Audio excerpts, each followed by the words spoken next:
Are we set? So hi, I'm Nancy Snoke, and this is my talk about evolving your office's security culture. And it's a story-based talk, but that also looks at literature and such that's available too. So a quick look at who am I. I just started my own business this year, Magic Security LLC, to specialize in finding and fixing vulnerabilities in web and mobile applications. I couldn't decide whether I wanted to be a penetration tester or a developer, so I decided to do them both.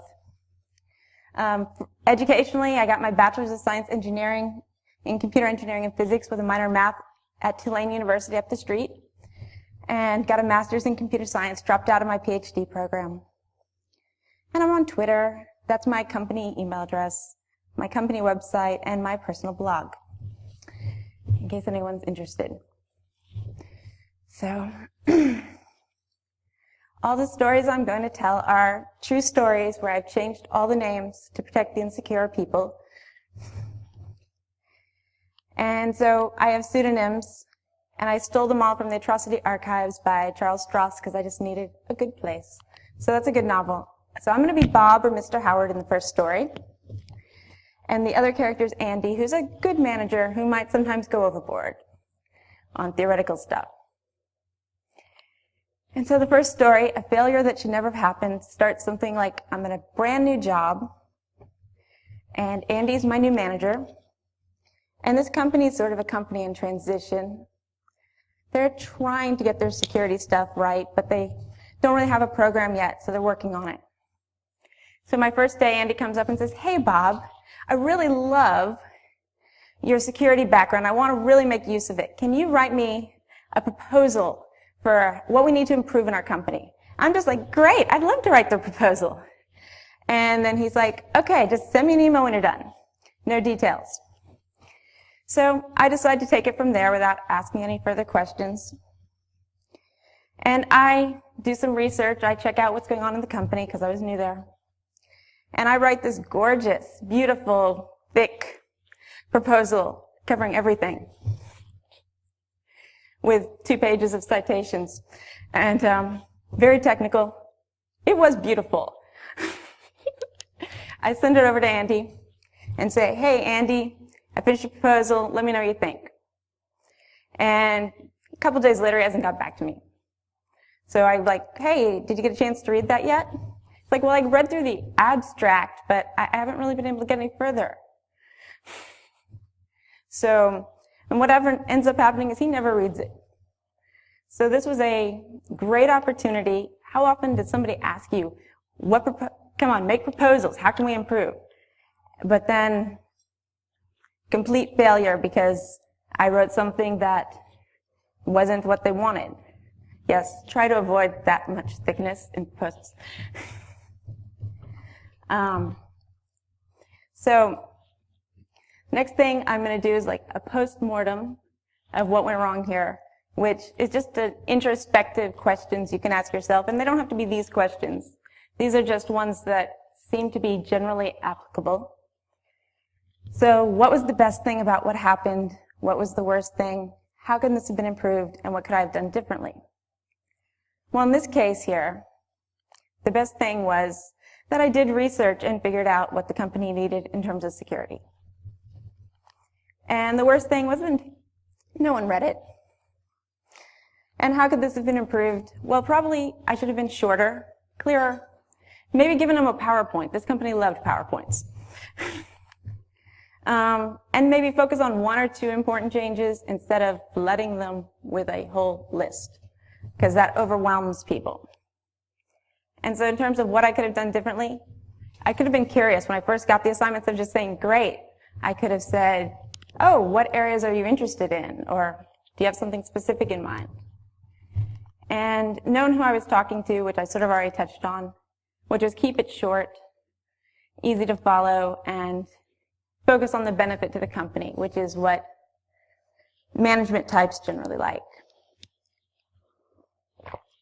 But this little failure is what got me started thinking about security culture to begin with and how hard it is to make anything change. And so this is a good point to just do a brief overview of what literature says about security culture before going on to some more stories. So if you just go to Google and type in culture definition, this is what you get. The behaviors, beliefs, values, and symbols of a group that are passed along by communication and imitation from one generation to the next. And if you do the same with security, you get the state of being free from danger or threat. So we can just derive really quickly, security culture is behaviors, beliefs, values, and symbols of a group that help them be free from danger. And the important thing in this is actually that word group for culture, because there is no culture for one person. You have to have multiple people for there to be culture. And so if you're looking at how you can change the culture the security culture in a company or something, you're looking at those group behaviors and values. So culture requires people, and we can use Nolicon as an example. And so yeah, if we're a group of people, so there is a culture here which would be different in our behaviors and beliefs than random tourists on the street. Okay? And some of those ways it would be different is probably, we all probably have better passwords than them. That's a behavior. And also, within any corporation or group, you have the main culture, but you have subgroups which people belong to, and those each have their own culture. So here at Nolicon, we have our sponsors, our organizers, staff, speakers, attendees, etc. And an important thing about the subgroup culture is if they have very strong subgroup culture, then it can be hard to change the whole group culture because the subgroups will resist changing. Okay, so briefly, there's also a hierarchy in all these cultures. And depending on where you are, you're allowed to do different actions. And a lot of times if you step out of line, like if this was a wolf pack, which has a hierarchy, and you stepped out of line, you'd get beaten up by the other wolves. With people, we're generally more civilized, but similar things. And I just made up a little hierarchy for Nolicon, which could or could not be correct. But I put the organizers at the top. They're like telling most people what to do. And there's overlap between groups. And as I show, the sponsors and the speakers both have some chance of influencing regular attendees. The sponsors do it by incentivizing you. You know, there's a great drawing for a Atari thing out there, so you changed your behavior by giving them your card and talking to them. And the speakers by maybe saying something that's influential. But if you step out of where you are in the hierarchy, then you can get in trouble when you're trying to change culture. So what are the ways you can change the culture? And that's by either changing the people, the technology, or the policies.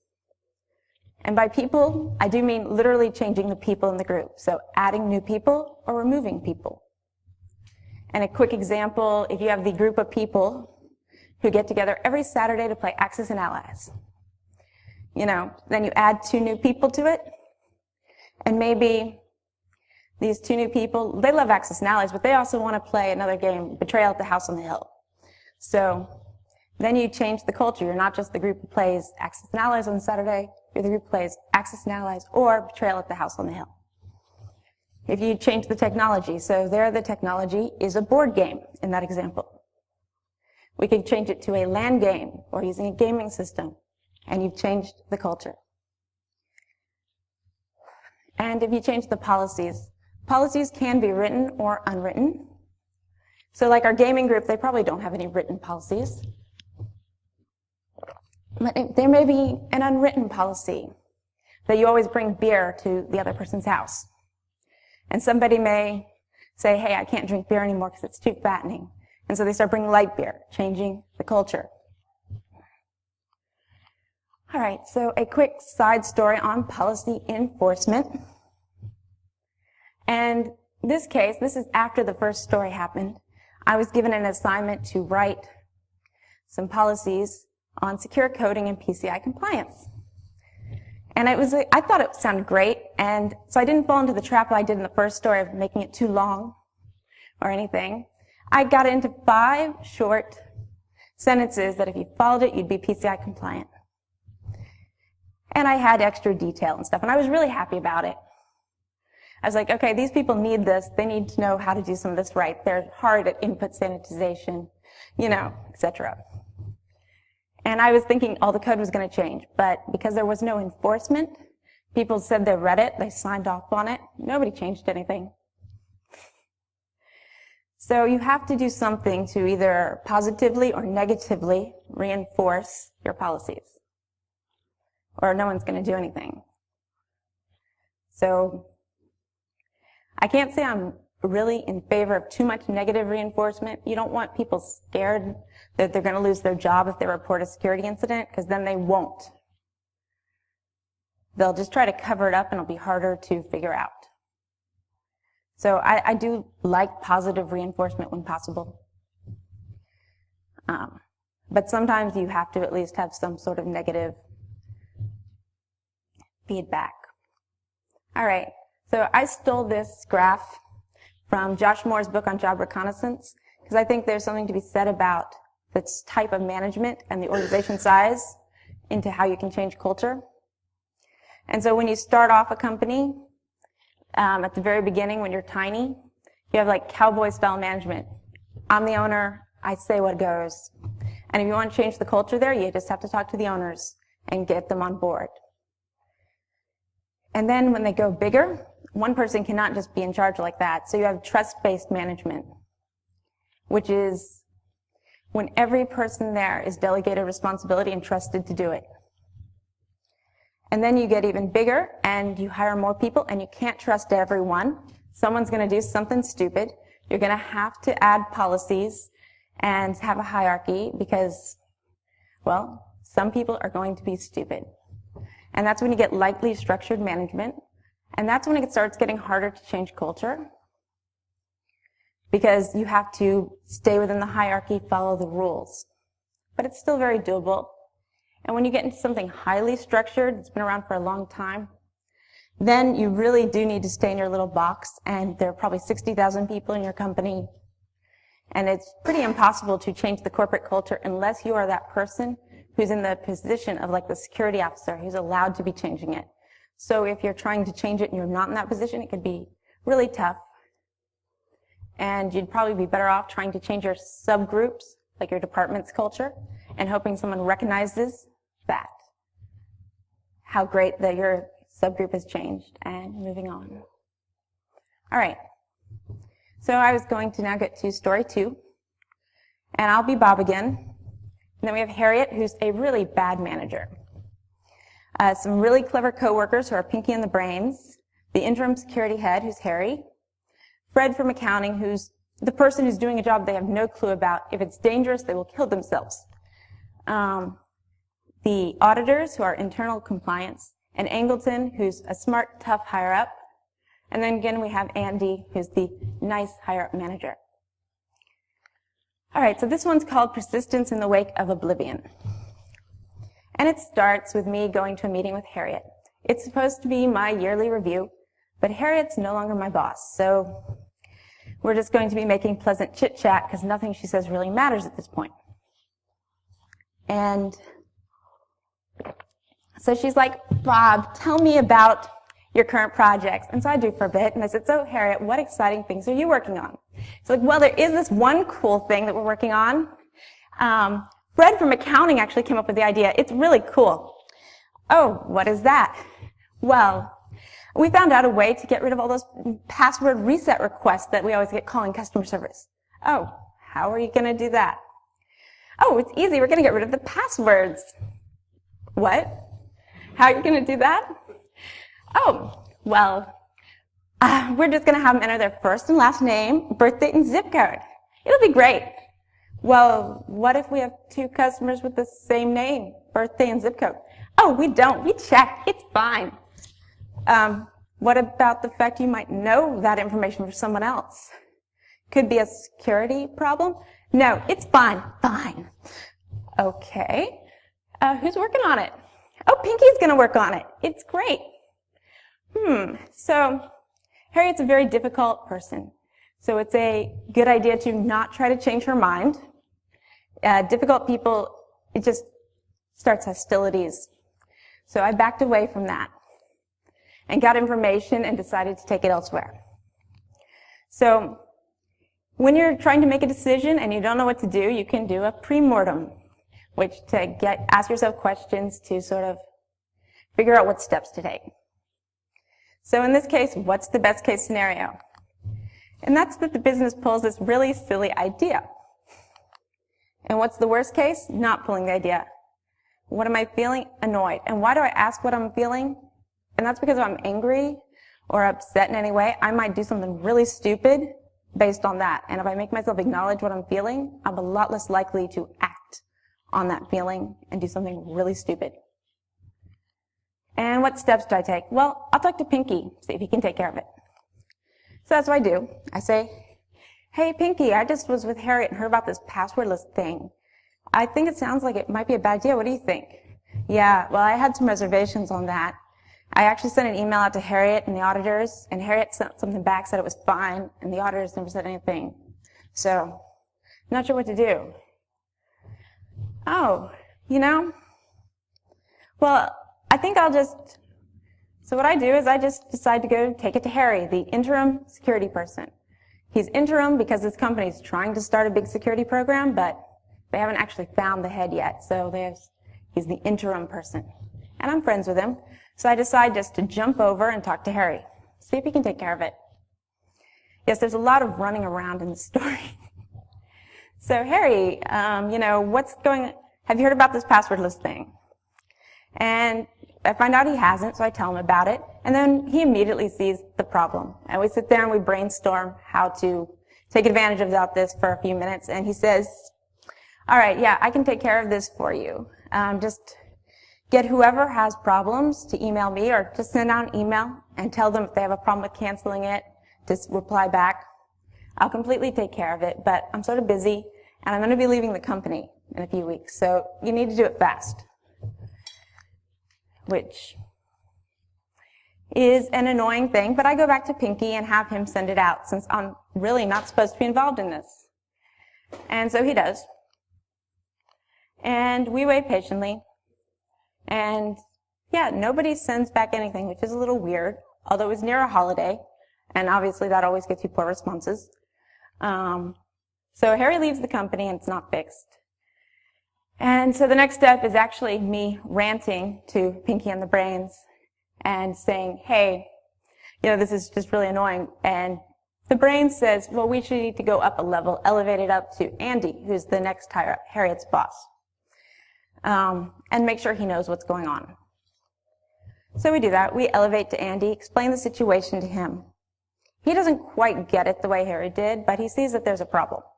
And he wants us to document that we've at least advised everyone not to do this, although he doesn't quite go for the completely saying no to the business the way I would.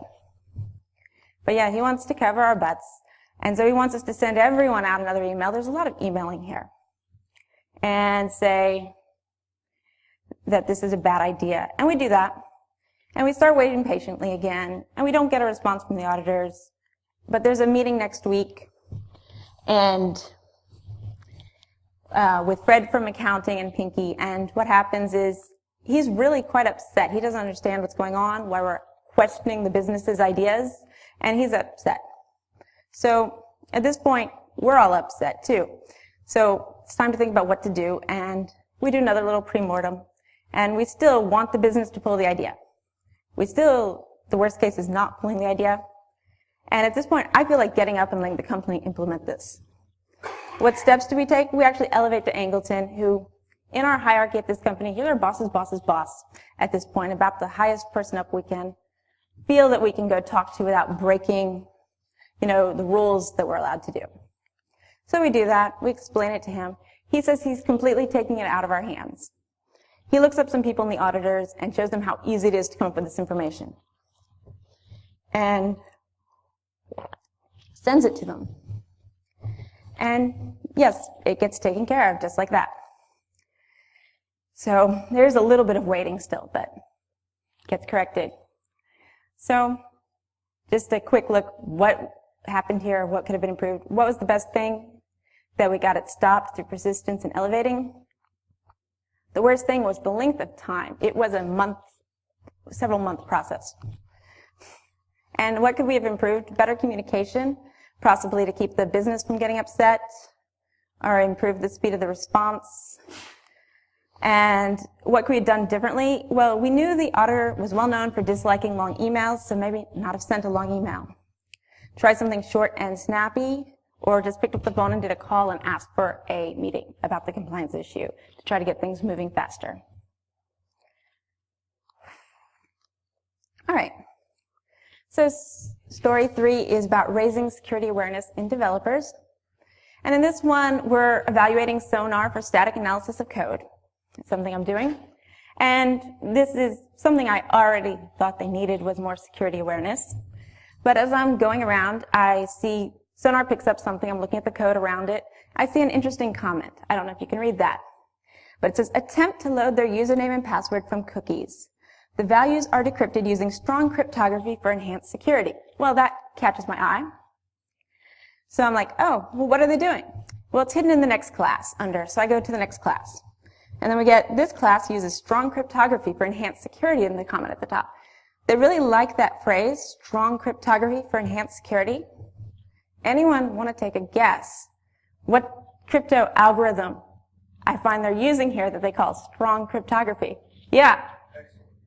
No, not quite, but no.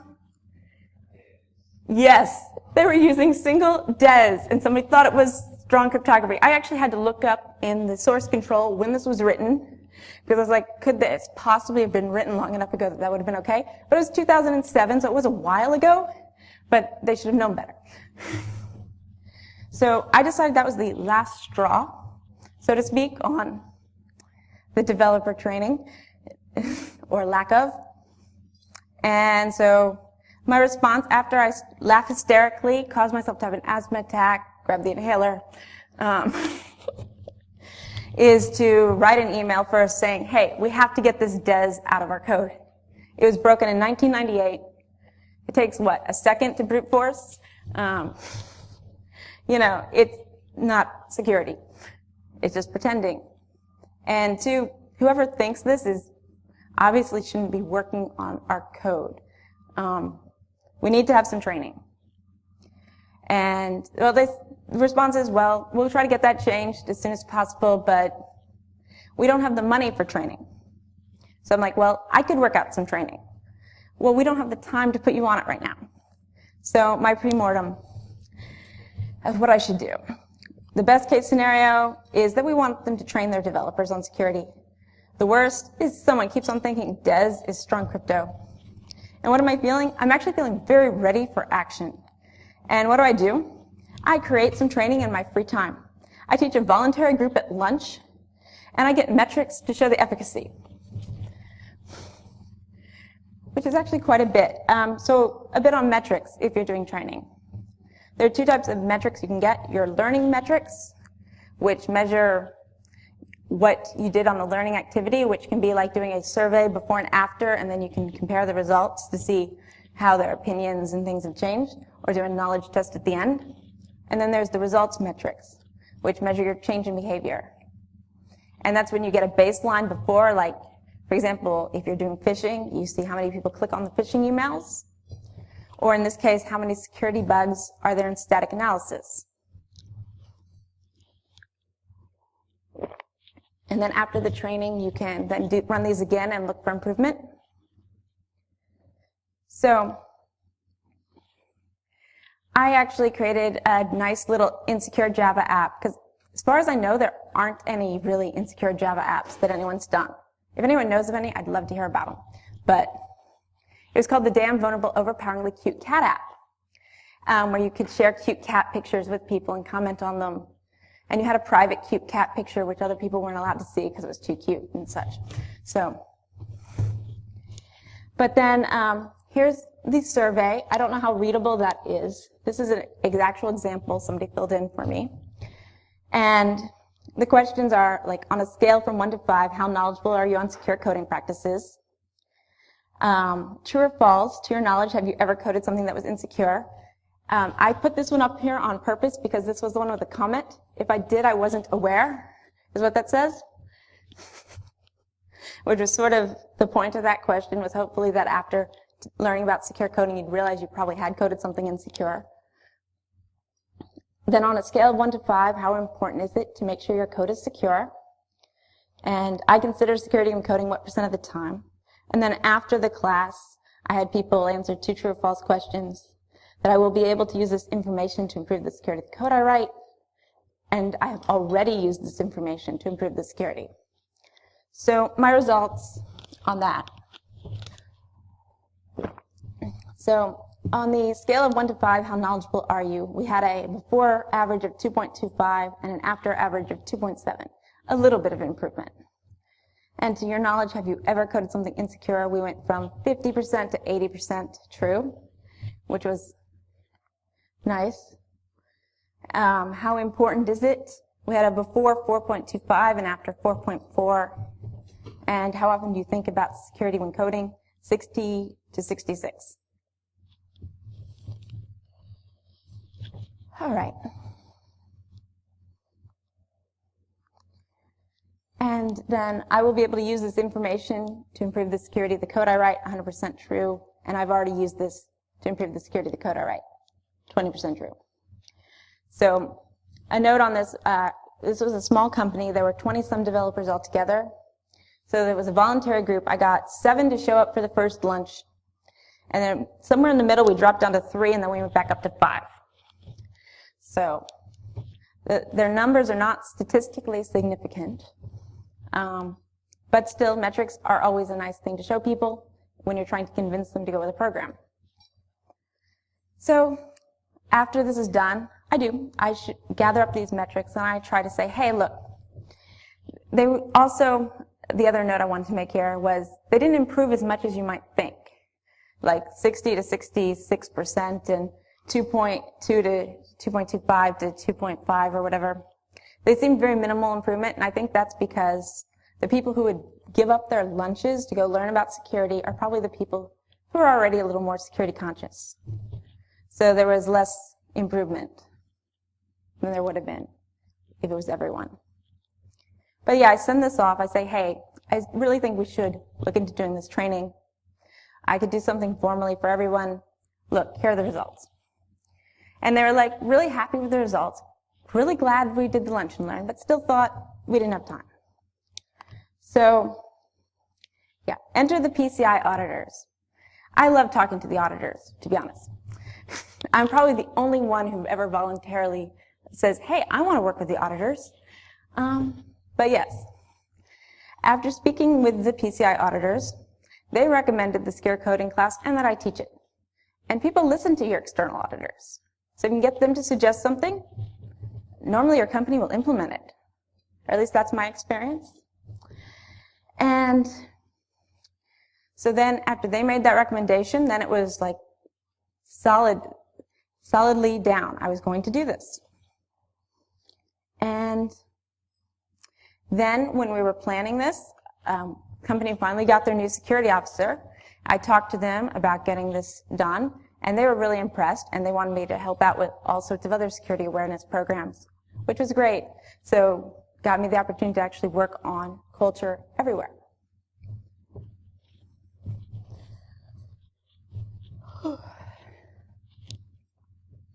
So that story, which started out as it was going to be a complete failure, did completely turn itself around, which is nice.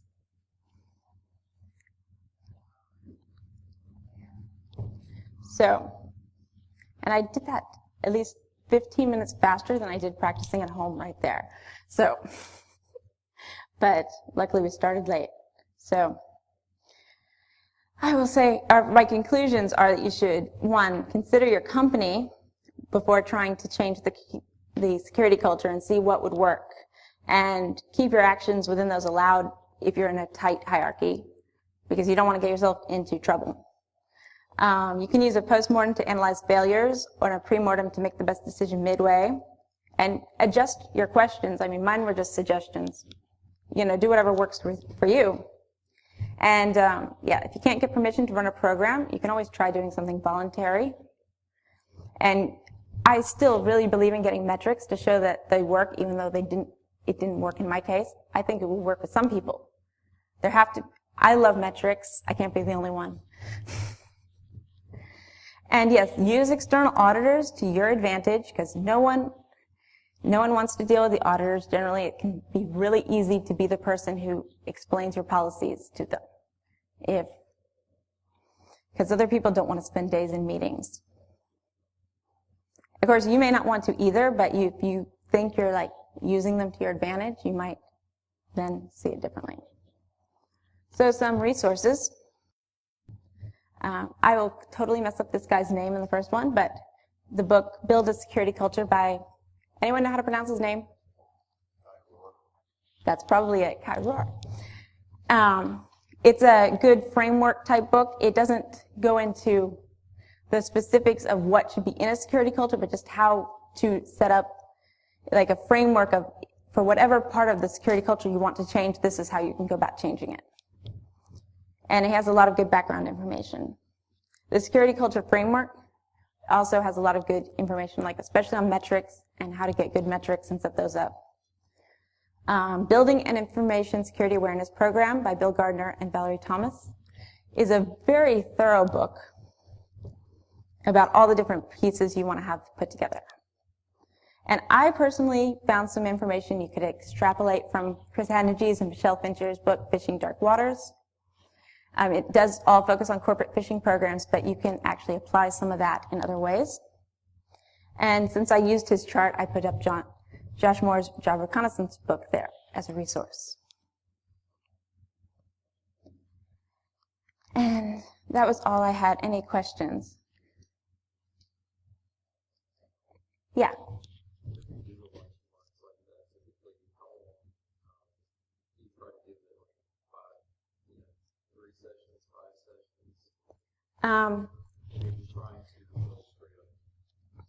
I think 6 is actually the recommended number if you're trying to train people on something. I've read that that's actually the best number to use is 6 sessions to really learn it over a period of time, divided out over 6 weeks. Hey. Were you generally in these sessions, are you generally going through the old systems or code, or are you actually teaching? Well, what I was doing was, it was sort of like a combination of, I was starting with some insecure code and then showing, hey, this is insecure, this is how I know it's insecure, and this is how we fix it. It was a combination of stuff. So there was some, this is exactly how we fix it using Java like we do here, but then there was also some of just, this is what makes this bad to begin with, some more general stuff. And are all your developers in these sessions, are they coming from, are they coding in the same environment, or you really don't necessarily know what environments? Well, at this office, pretty much everyone does Java. I mean, there's some, CSS, JavaScript, jQuery, that sort of thing too. But I mean, it's almost all Java-based stuff, Java MVC. Although, I love doing things like that for any language, personally. Anything else? Anyone have any good stories about trying to change culture? No? Or funny stories? I always try to come up with the best examples, but no. I did speed through that a bit. I hope I was clear, but well, I guess that's all. Thank you all.